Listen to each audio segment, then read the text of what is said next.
trans, ben, on va dire une dose de plus sur les trans, parce qu'il y en a des milliers, des centaines de milliers sur le net. Certes, j'en conviens, mais si j'ai eu envie de faire ce dose parce que j'ai été interpellé, comme vous certainement, ben, je l'ai vu sur, YouTube, sur Facebook, par le cas de la petite Alex à Berlin. Donc je pense que encore aujourd'hui, ben, il y a des choses à dire à ce sujet. Pour résumer, bon, ben, je vais commencer par Alex. Donc Alex, c'est une jeune transsexuelle d'environ 11 ans, hein, je crois, préadolescente, c'est ce qu'on dit, qui vit avec sa maman, ses parents sont séparés, qui est scolarisée en fille, donc qui vit très bien voilà, son choix de vivre dans son genre d'élection, on va dire, de prédilection, je sais pas comment dire. Donc, en tout cas, celui dans lequel elle se sent bien, qui est le sien, qu'elle revendique. Et son père n'est pas du tout d'accord. Donc, il y a friction, tension entre le papa et la maman. Et donc, le papa, bah, lui, il veut pas Alex, il veut un Alexander, donc le petit garçon. Et dans ce sens, il a alerté les services sociaux. Et donc, une assistante sociale a décidé de retirer Alex, de l'extraire de son milieu familial, de la retirer à sa maman pour la placer en institution psychiatrique dans le but de la rééduquer, donc de lui apprendre à vivre en garçon. Alors une histoire comme ça, au jour d'aujourd'hui, ben, c'est quand même assez lamentable. Et il est évident que ça n'a pouvait que susciter une forte émotion dans la communauté trans et dans la communauté, d'une façon plus générale, dans la communauté LGBT. Et donc, ça a donné lieu à de nombreuses pétitions, dont une que j'ai signée, comme certaines d'entre vous. Mais apparemment, ces pétitions n'ont pas eu disons, le poids que l'on espérait auprès des autorités. Et à Berlin, en tout cas, on n'en a pas tenu compte. Il semblerait qu'on n'en ait pas tenu compte, et donc cette jeune Alex, cet enfant trans, va être placé donc en institution. Alors, l'attitude du papa consiste à dire, à reprocher à la maman d'Alex de l'élever en fille. Donc, il prétend que c'est à cause d'elle que Alex est comme ça. Voilà, donc, grosso modo, il reproche à sa femme, à son ex-femme en tout cas, à la mère d'Alex, d'en avoir fait une transsexuelle. Alors, en ce qui me concerne, moi, je peux parler de mon expérience personnelle, bien sûr, hein, mais bon, elle vaut ce qu'elle vaut, c'est mon expérience. Donc, voilà.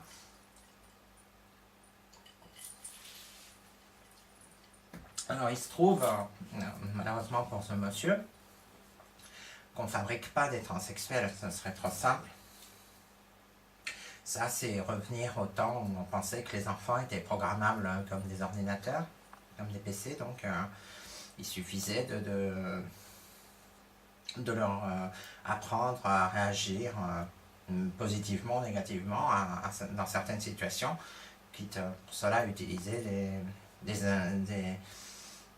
la punition, la récompense, hein, comme le chien de Pavlov, alors avec des inductions électriques ou pas, ou des décharges, voilà, on a fait des expériences comme ça, c'est assez monstrueux, j'en conviens. Hein, il y a un grand scientifique comme ça qui a enfermé sa fillette de je ne sais plus quel âge, enfin très petite, dans une cage d'expérimentation pendant plus d'1 an. C'est monstrueux, excusez-moi, j'en rigole, mais c'est pas marrant. Bon, c'est dingue, quoi. Et donc, il y a encore aujourd'hui une bonne partie de gens qui pensent qu'on fabrique une transsexuelle, hein, de la même façon qu'ils pensent qu'on fabrique des homosexuels. On fabriquerait donc une transsexuelle. On pourrait comme ça modifier dans le futur le comportement d'une personne, alors que c'est faux. J'en veux pour preuve, par exemple, que le célèbre Oscar Wilde, un écrivain de génie, qui est quand même un homme, on peut le dire, de grand talent. Si c'était un dandy, bon, qui était très provocateur, et qui a cultivé toute sa vie une attitude provocante. Il a été élevé par sa maman en petite fille, qu'il habillait en petite fille à l'époque victorienne, vous imaginez. C'était quand même pas rien. Et il est quand même resté, il est resté Oscar Wilde.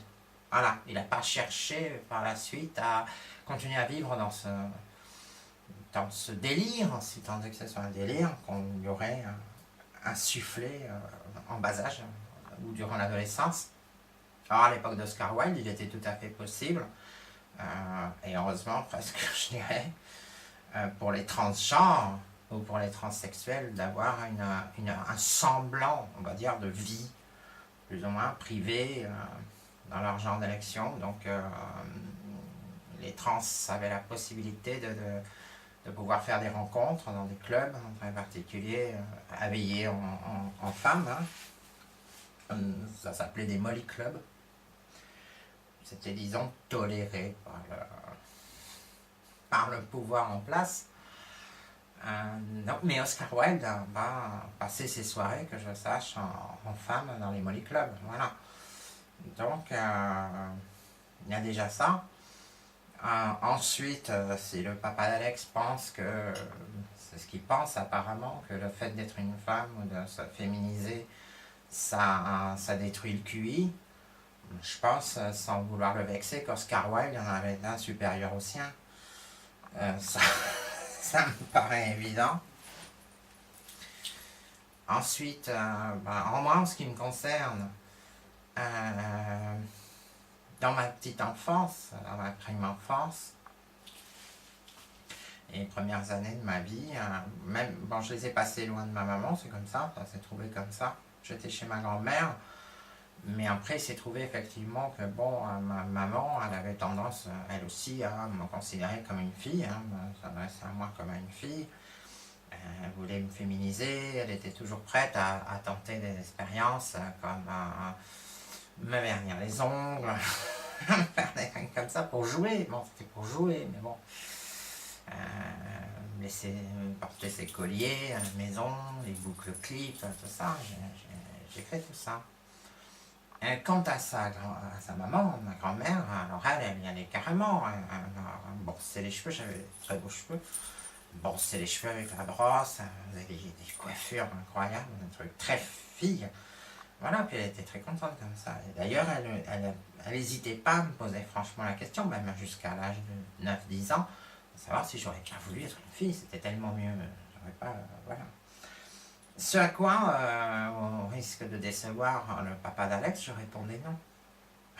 Et c'est pas si simple. C'est pas si simple. Et de la même façon que je me suis révolté, on va dire, contre cette volonté de ma maman, c'était dans son délire de me considérer comme la petite fille de la famille. Donc c'est très simple, de toute façon elle voulait une fille, elle n'a pas eu, comme troisième enfant, et elle en a développé une vraie névrose. Voilà, et elle avait décidé que le destin ferait qu'elle aurait une fille, elle n'a pas eu. Et donc, voilà. Elle a commencé comme ça, donc, à tenter très tôt de me juger un rôle, de me donner un rôle féminin. Mais bon, les enfants, ils réagissent par rapport à ça, parce que même ils ont leur petit monde, et puis ils essayent de construire des certitudes, d'acquérir des certitudes sur le monde qui les entoure. Et donc une des premières certitudes qu'on essaye d'acquérir, je pense, c'est la différence entre les sexes. Et moi, quand j'ai acquis la différence entre les sexes, la connaissance de la différence entre les sexes et la certitude, non, que cette différence biologique existait, il s'est passé ça. Donc à partir de là, à partir de ça, oui, pour moi, les choses ont été différentes, dans le sens où j'ai pris conscience que j'étais différente des autres enfants, que je ne réagissais pas comme eux, je n'avais pas la même sensibilité, et, en faisant le bilan des courses, on va dire, il était évident pour moi, côtoyer les filles était plus agréable, être tout le temps avec elles c'était mieux, leur jeu me plaisait plus que les jeux de garçons, il y avait tout un tas de choses comme ça allait jusque dans la tenue vestimentaire finalement. Je commençais à me rendre compte que pour elle, la vie qui allait suivre, l'adolescence, etc., c'était la belle vie. Pour moi, c'était la belle vie, je le voyais comme ça, et moi c'était sombre. C'était très sombre. Je me sentais vraiment paumé au milieu d'une bande d'énergumènes. Voilà, mais tout ça, je l'ai gardé pour moi. C'était pas quelque chose dont je faisais état auprès de mes parents. Bon, il s'est trouvé que mes parents étaient assez compréhensifs. Ils ont, ils ont très vite estimé que j'avais une sensibilité différente que celle des autres enfants. J'étais, voilà, on va dire un peu transgenre. Et ça les dérangeait pas. Moi, mon père, ça ne me dérangeait pas. J'ai eu cette chance. Contrairement au papa d'Alex, c'était pas quelque chose qui l'angoissait. Bon, voilà. Puis en plus, dans une famille d'artistes, de plusieurs générations d'artistes, c'était pas mal perçu. C'était pas. D'ailleurs, même,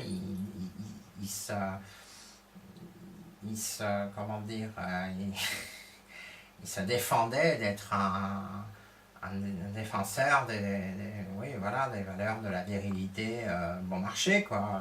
Non, c'était pas du tout son truc. Mais bon, voilà, ça s'est passé comme ça.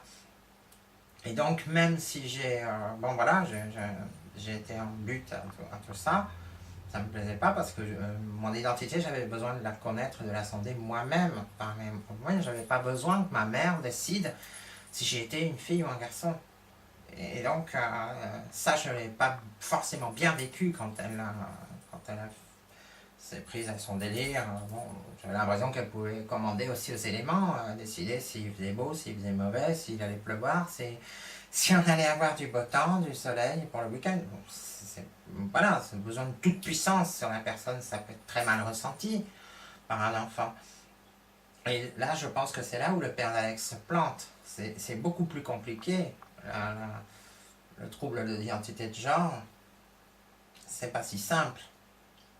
C'est beaucoup plus compliqué. Alors, cela dit, quelques années plus tard, alors évidemment, quand j'étais gosse, très petite, hein, j'avais, bon voilà, 4 ans, 5 ans, 6 ans, jusqu'à même 7-8 ans, du fait que, donc, comme ça, on allait dans ce sens, une féminisation, puis que d'autre part, il faut avouer que j'étais pas du tout, je faisais pas du tout garçon, j'avais un physique qui était vraiment très petite fille. Partout où j'allais, ça donnait ça. Avec ma maman, quand j'allais chez les commerçants, coiffeurs, je l'accompagnais au salon de coiffure, les commerçants, la rue, le chemin de l'école, c'était ça. Tu es une très jolie petite fille. Voilà. Donc, au départ, ça m'amusait, puis au bout d'un moment, ça m'amusait pas du tout. Parce que ce qui m'angoissait, c'était de me dire, mais pourquoi les gens me perçoivent comme ça, et pourquoi je suis pas comme les autres, etc., etc. Alors avec des pourquoi, bon, on se pose cette question, et puis on essaye de ressembler aux autres. Enfin, du moins, d'être comme les autres. Comme tous les enfants, moi j'avais envie d'être, voilà, donc qu'on ne fasse pas d'histoire, et puis que la vie soit simple. Voilà. Il s'est avéré que vers 10 ans, 11 ans, donc l'âge d'Alex, j'ai compris qu'elle n'était pas si simple et qu'elle ne le serait pas. Du fait que, de toute façon, quel que soit ce que pensent les adultes, et voilà, et quel que soit ce qu'ils décident, j'étais dans une situation délicate. Et donc, que c'était pas possible. Et j'ai commencé à développer l'idée, comme de nombreux transsexuels, qui étaient déjà, de toute façon, cette idée-là, je l'avais déjà depuis longtemps, mais là, c'est vraiment bien structuré, qu'il y avait eu erreur, que la nature s'était trompée, qu'elle m'avait fait un mauvais coup, que c'était pas ça, que j'étais condamné à vivre un vrai cauchemar, réveillé, tout le long de ma vie. C'est pas marrant, là j'en parle en rigolant, mais je vous assure qu'à l'époque c'était vraiment pas marrant comme adolescence, comme avant la puberté, tout ça, mais c'était épouvantable. Mais bon, je vais pas en faire un pataquès non plus, là, très, comme certaines le feraient. Non, non, c'est pas ça. Mais c'était pas marrant, c'est dur de vivre ça. Parce qu'en plus, ça vous perturbe sur beaucoup de plans, dans votre relation avec les copains, les copines, l'entourage, la famille. C'est une grande solitude. C'est une grande solitude. Et donc, oui, j'en suis très vite arrivé à essayer de trouver des solutions. La première solution quand on se pose ce genre de questions qu'on trouve, c'est de jouer à ça. Want you to make me feel like I'm the only girl in the world, like I'm the only one that you'll ever love, like I'm the only one who knows your heart, only girl in the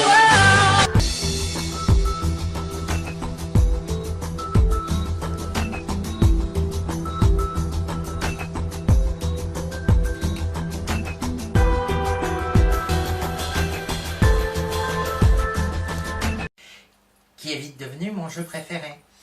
C'est-à-dire que ça, c'était un de mes jeux préférés à 11 ans, ouais, à 10 ans, 11 ans. Et voilà, comme Alex, certainement, elle, ça va plus loin qu'un jeu, puisqu'elle est scolarisée en fille. Moi, j'aurais bien aimé. Pourquoi pas? Si j'avais su que c'était possible, ah oui, tout de suite, sans hésiter. Mais bon, c'était pas possible.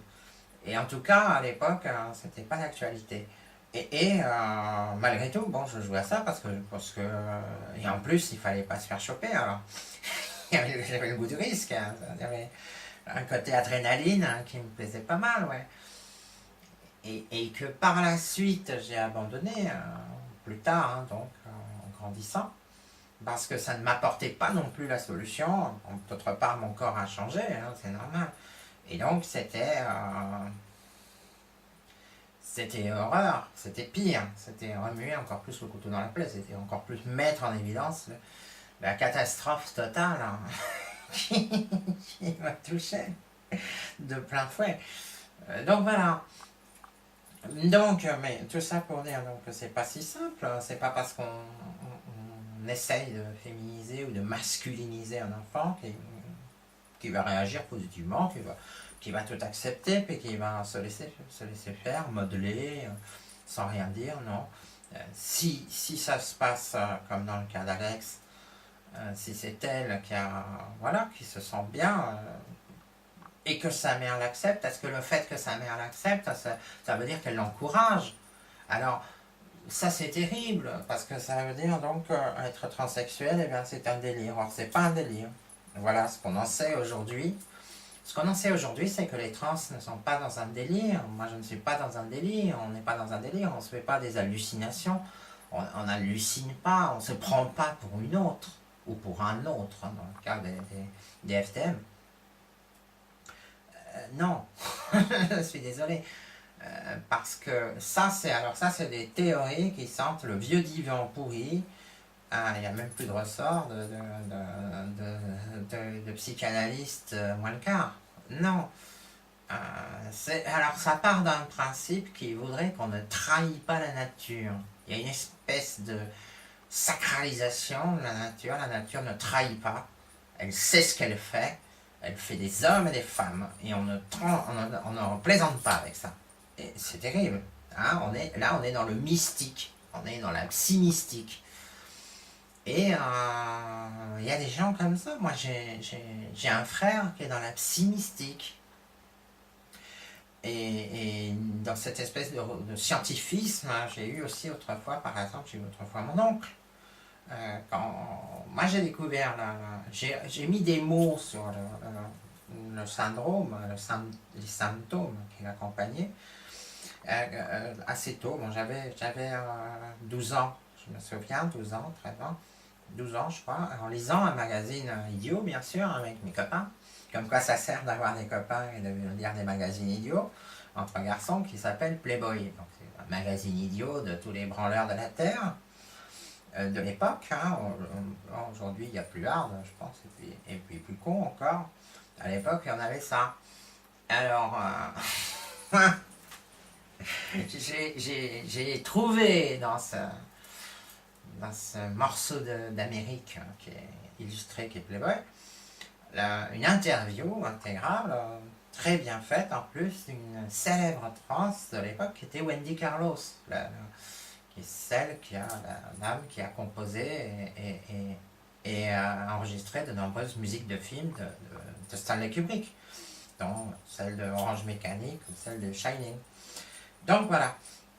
Et l'interview de Wendy Carlos, alors tout était bien écrit, son symptôme, c'est-à-dire ce dont elle souffrait, la façon dont elle avait résolu le problème avec le psychiatre, etc., une équipe médicale, etc. Et à la fin, sa chirurgie, son opération. Alors là, j'étais scié, je me disais, mais c'est génial. J'ai commencé, à cet âge-là, j'ai commencé à imaginer la chose, pour moi, à conceptualiser, à envisager la chose. Et je me disais, mais ce serait, ça me troublait beaucoup. Je me disais, mais est-ce que ce serait possible? Est-ce que tu en aurais la capacité? Est-ce que tu es concerné par cette chose qui s'appelle transsexualité? Alors en même temps, j'arrivais à mettre des mots sur le mal étrange dont je souffrais. Déjà beaucoup. Et bon, ben, voilà, moi ça m'a apporté déjà le fait de mettre des mots sur les choses, ça vous apporte le sentiment déjà que vous sortez un peu la tête hors de l'eau. Enfin, vous pouvez prendre un peu d'air, d'oxygène pour respirer, parce que sinon vous crevez de solitude et surtout vous êtes perdu. Là, au moins, j'avais un mot, le mot transsexualité, c'était nouveau pour moi. Voilà, ça me concernait, je me définissais moi-même comme transsexuel. Je savais que j'étais trans. Pour moi, ça ne faisait pas un pli. Alors après, dans l'application des solutions, jusqu'où je pouvais aller, ça je ne le savais pas. J'aurais pas dit à l'époque que je pourrais aller jusqu'à la vaginoplastie, les opérations de chirurgie. Mais c'était pas loin. Pourquoi pas? J'avais besoin, en tout cas j'avais la curiosité de vouloir m'informer. Et donc, eh bien, pour m'informer, c'était très simple. Il se trouve que dans mon entourage familial, il y avait mon oncle qui était chirurgien, donc il était, à mon sens, à moi, bien placé pour m'aider. Entre-temps, j'avais perdu mon papa, bon ça c'est autre chose, donc son frère. Voilà, c'est comme ça. Hein. Je ne veux pas dire c'est la vie quand même, ce serait l'humour mal placé. Donc, bon, bref, à 14 ans, je lui ai parlé de ces personnes au cours d'une conversation, je me souviens très bien, à table, j'ai profité de l'occasion parce qu'il me raillait un petit peu, il était un peu, on va dire, un peu, comment dire, voilà, un peu ironique avec le fait que j'étais déjà un peu transgenre dans ma façon de m'habiller, voilà, je me laissais pousser les cheveux, je mettais du crayon, du colle autour des yeux, tout ça. Alors là, j'avais chargé la mule, justement, exprès, j'avais bien mis le paquet pour qu'ils voient qu'il se passait quelque chose, que j'avais envie qu'ils réagissent. Et puis je lance la conversation sur les transsexuels. Je dis, mais est-ce que tu sais qu'il y a des personnes comme ça qui changent de sexe médicalement, donc avec une chirurgie, etc., qui vivent ensuite comme des femmes dans un corps d'homme, ça existe, etc., et qui en souffrent et qui trouvent cette solution, heureusement, avec une équipe. Qu'est-ce que j'ai pas dit? Et qu'est-ce que j'ai pas entendu ensuite? Voilà. Donc, là, ça a été du napalm. Hein. Donc, alors, voilà ce que j'ai entendu. Les transsexuels, il m'a donné son avis. C'était des pervers très, très perturbés, schizophrènes, des schizophrènes pervers, qui n'avaient pas le courage d'assumer leur pulsion homosexuelle et qui, pour ce faire, utilisaient un subterfuge dangereux et morbide qui consistait à se féminiser pour se donner un alibi, pour vivre leur penchant dépravé. Et c'était des êtres de toute façon dépravés, dégénérés et irrécupérables. Et au lieu de les opérer et de faire autant de s'imager, on aurait mieux fait de les enfermer. Et imaginez sur quelqu'un comme moi, à 14 ans, qui est donc quand même déjà en souffrance par rapport à tous ces questionnements et par rapport à ce qu'il éprouve au quotidien, ce que ça peut produire, ben, ça donne ça. Voilà.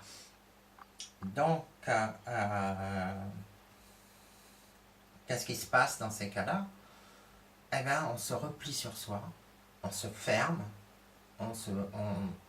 voilà, on vit de manière scindée. C'est-à-dire, on a une personne qui est la personne sociale, la personne pour tous les jours, qui n'est pas la vraie personne, qui est une sorte de fantôme qu'on porte à bout de bras, comédien. C'est une image qu'on veut donner, qui répond oui, non, qui n'est pas dans ce qu'elle fait, qui n'est pas dans ce qu'elle dit, qui n'est pas dans ce qu'elle pense, qui n'est pas dans ce... Voilà, nulle part, mais qui est là. Et l'autre personne, la vraie, celle qui est en souffrance, on l'enferme dans un vrai sarcophage de confinement, comme à Tchernobyl, quoi. C'est voilà, une enceinte de confinement, en espérant, en priant pour qu'il n'y ait pas des émanations, des radiations qui sortent de ce sarcophage. Alors, il y en a toujours. Hein, voilà. Il ne faut surtout pas que ça se sache. Voilà, on se culpabilise, on se dit, mais voilà l'image que les gens ont de moi. Voilà l'image que les gens auraient de moi si je faisais cette démarche. Je serais pour eux une personne dépravée, perverse, lâche, et qui ne mérite finalement que d'être méprisée et jetée au fond d'un cloaque, quoi. Voilà, c'est ça. Et c'est ce qui va arriver à Alex. C'est exactement ce que son père lui prépare. Et je pense qu'il l'ignore, à moins qu'aussi il soit dans l'idée de punir. Alors là, c'est plus grave, c'est pas impossible. Mais bon, voilà, moi à 14 ans, j'ai eu ce discours pseudo-scientifique. Et là où je pensais en plus, c'est ça qui est terrible, je trouvais de l'aide. C'est-à-dire, là où je pensais trouver une main tendue, une écoute, quelqu'un qui puisse m'aider. N'est-ce pas? Puisque dans mon idée, alors, naïve, j'en conviens, de l'époque, voilà, je me disais, ben, on va t'aider à aller voir ce fameux psychiatre qui vit en Amérique. Hein, puisque pour moi, il y avait un psychiatre qui vivait en Amérique. Ou je sais pas, je savais pas trop s'il était en Californie ou s'il était à New York. Ou, enfin, en Californie, j'avais imaginé qu'il vivait, je sais pas pourquoi, en Californie, parce que Wendy Carlos, elle vit en Californie. Donc voilà. Et de chez lui, alors évidemment il me fallait quelqu'un qui m'accompagne, qui parle anglais, parce qu'on était nul en anglais. De chez lui, on m'aurait emmené ensuite à Copenhague en Danemark, puisque je savais que c'était là, à Copenhague au Danemark. Alors pour moi à l'époque, évidemment, le Danemark c'est un pays qui était merveilleux, j'en parlais toujours avec beaucoup de respect. Pour moi c'était le sommet de la civilisation occidentale, comme par hasard. Donc voilà, en Danemark, à Copenhague, on pouvait m'opérer. C'était l'idée que je me faisais. Et il fallait énormément d'argent. Donc entre temps aussi, il fallait que je je devienne légèrement multimillionnaire, que je fasse une fortune. Et voilà. Donc, je suis resté là. Et à partir de là, je suis rentré dans le silence total par rapport à mon entourage. Et par rapport à moi-même aussi, puisque cette personne en moi, qui est la vraie, celle qui est là maintenant devant vous, je ne l'ai plus écoutée, j'ai plus voulu l'écouter. Il ne fallait pas qu'elle parle, il ne fallait pas qu'elle ait d'émotions, il fallait pas qu'elle... C'est horrible, c'est une vie de mort-vivant. Voilà.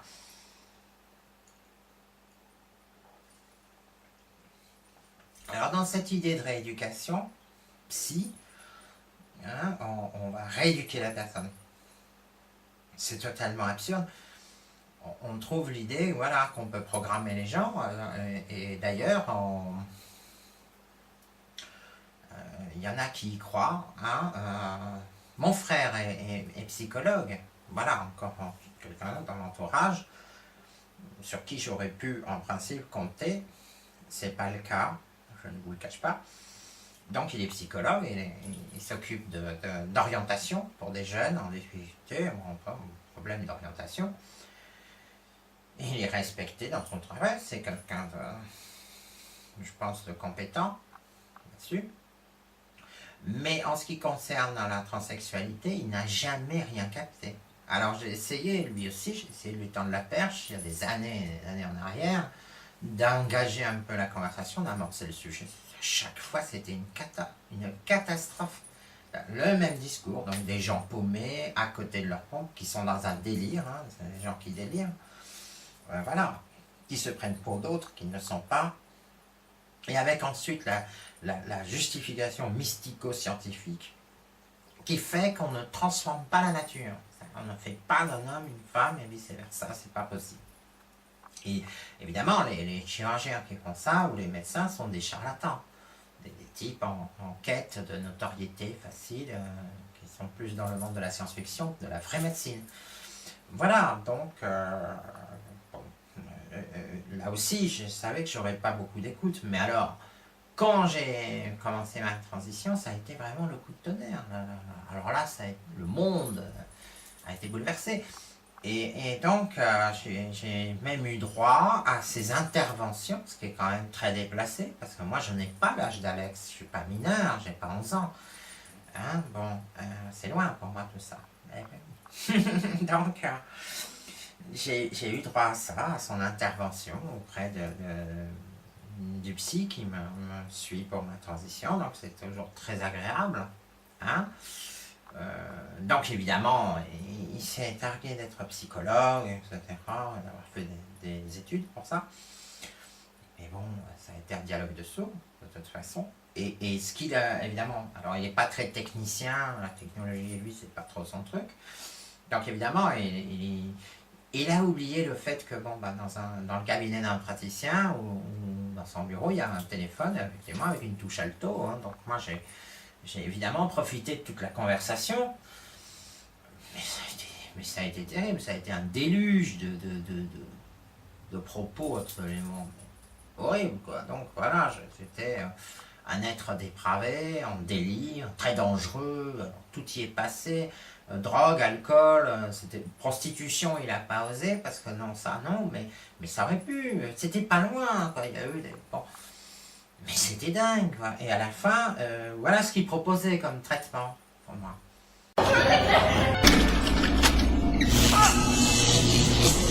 Donc, tout y était, la camisole chimique, les chocs électriques, hein, éventuellement. C'est dingue. Pourquoi? Bon, à une époque, à un moment donné, on a soigné les soignés. On a traité les trans de cette façon aux USA et ailleurs et en Europe. Hein. C'est-à-dire qu'on leur donnait des drogues émétiques, hein, des trucs qui font vomir quand vous avez une émotion.